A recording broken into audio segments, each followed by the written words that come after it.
Good morning, Bulldog Nation. It is Sunday, August 23rd, and I'm your host, Josh Hobbs, on the Governor's Bulldogs. Wanted to come to you guys this morning and talk about, the wide receivers this morning. I made a really long video kind of putting all of my thoughts about the season, position group by position group, out there on my channel a couple of days ago, but it was 42 minutes long. I know most people are not going to sit there and watch the entirety of a 42-minute video, and that's all good. So that brings me to today, where I wanted to talk about the wide receivers. And I want this channel to be a place where people can have their own opinions and be able to criticize the team a little bit. When the team deserves praise, praise them. But when the team deserves a little bit of criticism, or the program deserves a little bit of criticism, and there's things we can do better, I want people, viewers, members of the channel to be able to point that out. That's something I've done over the past 3 years with making videos, as I just have not been afraid to speak my mind when I feel like the team or the program can be doing something better. And people don't always like that. Sometimes, most of the time, people just want to hear positive news about the team. And I'm all for that when there's positive stuff to report. But this wide receiver position, I wanted to dive into this today and just come at you guys, honestly about what I feel about this and how we continuously end up in this situation where during our off seasons we've got to sit there and talk about and wonder who wide receiver number one is going to be. And I made a video last year at some point, and I literally went year by year from 2019 on. And this has been going on for a lot longer than just back to 2019.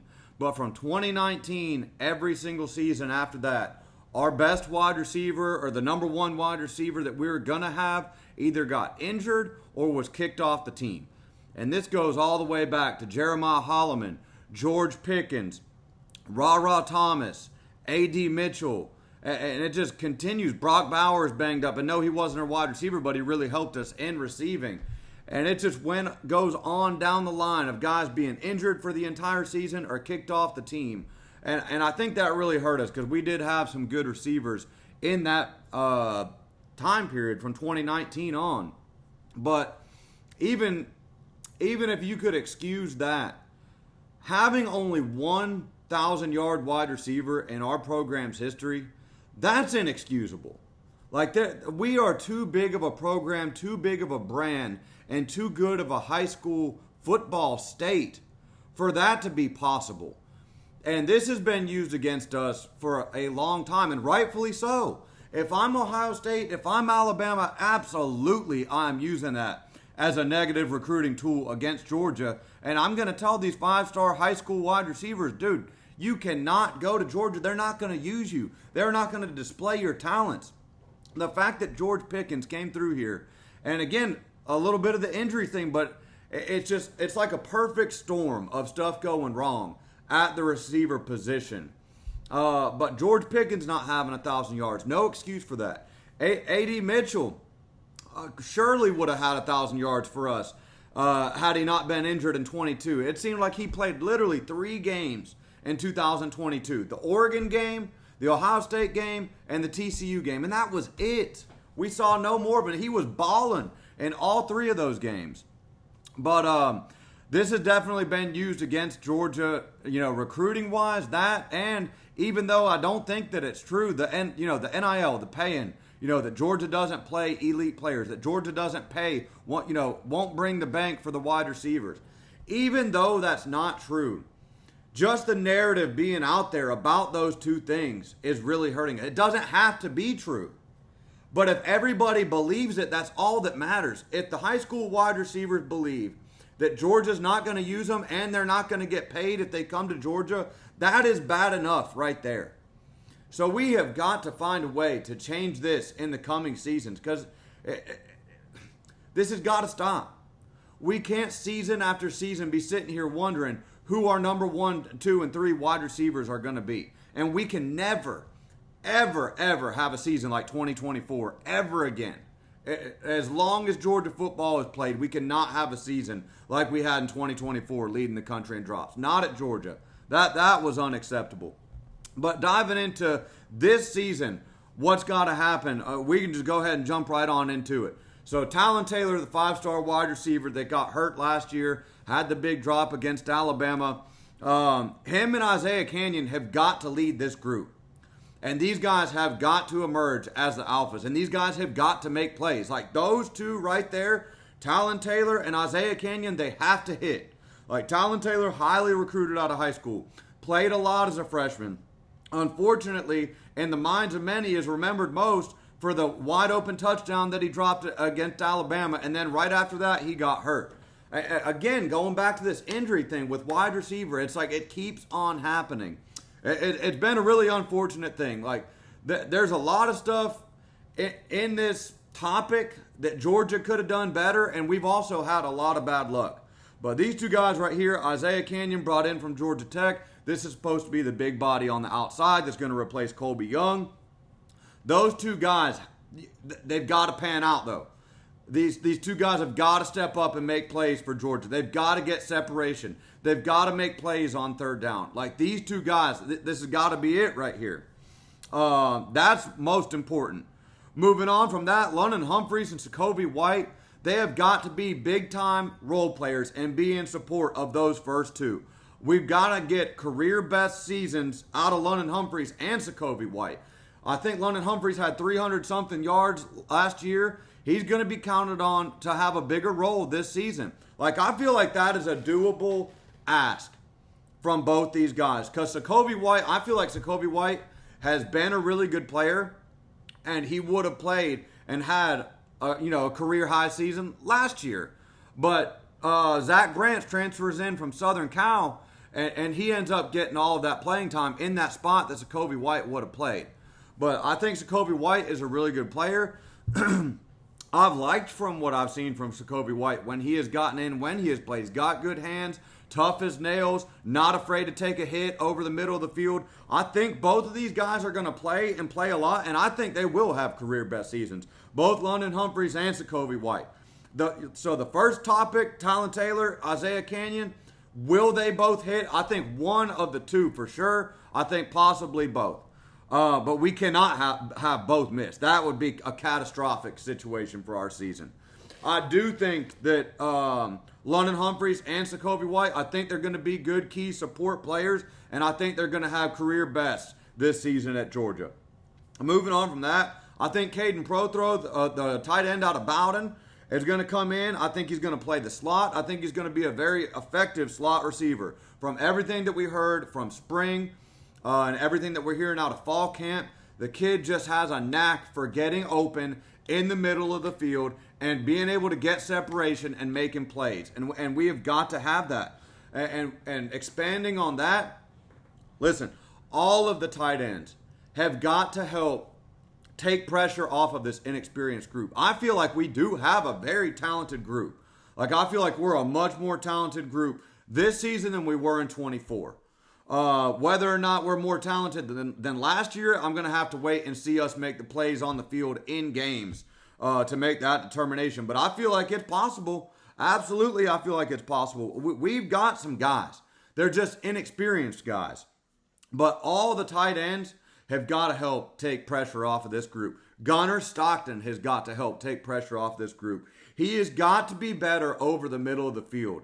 I love Gunnar Stockton. I love the way he plays. I love the way he leads the team, the players around him, how they respond to him. I love how tough he is. I love how big of a hit he can take under the chin strap and get back up. All of that I love. The one criticism I do have of him last season was it was countless times, guys, countless times from the Marshall game that I was on. Like, I was sitting there at the Marshall game. There are guys running across the middle of the field wide open. And it seems like Gunnar is looking right at him and wouldn't throw the ball. And that continued, in spurts sporadically. But even in the Georgia Tech game, I was at the Georgia Tech game. Players were running wide open over across the middle of the field. And Gunnar would not let the ball go. We can't have that this season. Another thing to this wide receiver thing, the young players, the freshmen, the redshirt sophomores, the sophomores that we haven't seen much from yet, some of those guys have got to step up and help as well. I'm sitting here wondering, where is C.J. Wiley? Because I don't really go back and watch a whole lot of high school highlight reels or anything like that anymore of our recruits. I don't like recruiting. I don't follow recruiting like I used to. But I did go watch CJ Wiley. And the dude was a baller and a playmaker in high school. So I'm sitting here wondering, like, is CJ Wiley going to step up? Is he going to get on the field this season to be able to help? But one that I tell you I think for sure is going to see the field is Craig Dandridge. I liked everything that I saw out of him in the spring game. Just the way that he's able to jump up and contort his body and his catch radius. Everything that I saw out of that young man, I think he's going to see the field more and more as the season goes on. I think he's going to be a really good playmaker for Georgia. And just moving on forward, like, guys, this position group, we can't continue to have this be a liability on our team. Like, the negative recruiting, just the negative perspective that the rest of college football and the rest of the country has on Georgia's wide receivers, like this position group, we have got to do something to stop this. Because I've got friends that are Bama fans. I've got family that's Notre Dame fans. I've got family that's Ohio State fans. And they all say the same thing. This is outside of being a Georgia fan perspective. They say, yeah, we've got a lot of respect for Georgia. We think Georgia's a really good team. But nothing about their wide receiver room scares us. And it never has. And I was sitting there watching the Georgia Ole Miss game, the Sugar Bowl, in January. And one thing that stuck out to me that was glaringly obvious, the Ole Miss wide receivers were balling. Like, those boys were balling and making plays when Ole Miss needed it most. Like, there were multiple times in that game Ole Miss was in dire straits. And their wide receivers were somehow able to get just enough separation to catch the ball. Was able to just out-jump our cornerbacks, who are really good, by the way, and come down with the football and make a play on 3rd and forever, 4th and forever. The Ole Miss wide receivers and Trinidad Chambliss were the best players on the field in the Sugar Bowl. That's why Ole Miss won the game in advance and Georgia did not. This has got to stop, man. The Georgia wide receivers have got to step up and make plays. We've got to get better at recruiting 4 or 5-star wide receivers. Like, we have got to have guys that can create separation and make big-time plays on 3rd down in SEC championships, in playoff games, in national championship games. And we've got to be better making explosive plays from the wide receiver position. And I hate to compare it to this, but how many times have we sat there, at a halftime, Georgia halftime, watching it on TV now, and we're sitting there watching the highlights around the country. How many times have we seen Ohio State wide receivers, Alabama wide receivers, 60, 70, 80-yard touchdown bombs down the field? Countless, guys, countless. Even their freshmen, they come in, if they're good enough to play, right away, highlight reel type production out of their wide receivers. And I understand Georgia runs a different program. We run a different scheme. We do things different. We rely on our run game. We rely on our tight ends. I understand all of that. But this narrative with our wide receivers has got to stop. And Georgia's coaches, Georgia as a program, has got to start helping with that. We've got to get more talent. We've got to get players that can get separation. We've got to get players that can hit explosives. So this group right here, obviously our most liable position group on the team this year. And will Georgia do it? Will they step up? If Georgia's wide receivers are able to step up and not be a liability, like if we're able to be as good or better than last year, man, we are going to be so dangerous. We are going to be so dangerous. Because if you go back and you watch the video that I put out a couple of days ago, when we go position group by position group, every single position group on the team is improved and better than they were last year, except for this one. So if these guys are able to be as productive or more productive than last year, we are going to make a deep, deep, deep run in January. I already said in that video that I put out the other day, I've got Georgia playing in the national championship game. So I think these guys are going to be up to the task. I think these guys are young, they're inexperienced, but they are talented. But I'm expecting by middle of the season, October, November, Florida game on, for these wide receivers to be balling, man. Like, I expect us to start figuring some things out for this group to really gel, get their confidence. And I expect us to be going late into the season playing our best football. And I think these guys are going to get better and better and better.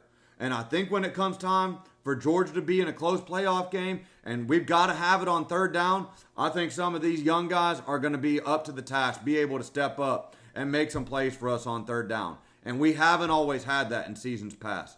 So I've got a really optimistic view on how this season's going to go. But this right here, this group has got to help us. This is it. Like, I feel like everywhere else is super solid, even elite in some spots. But if this group can step up, this is what's going to push us over the hump. Be able to win that first round game. Be able to win that second round game if we get a bye again. Like, the wide receiver position is going to push us over the top, or it's going to be the reason that we don't win at all. Guys, I hope you have a happy Sunday. We'll be back soon, make another video. Y'all have a happy Sunday, man, and go Dogs.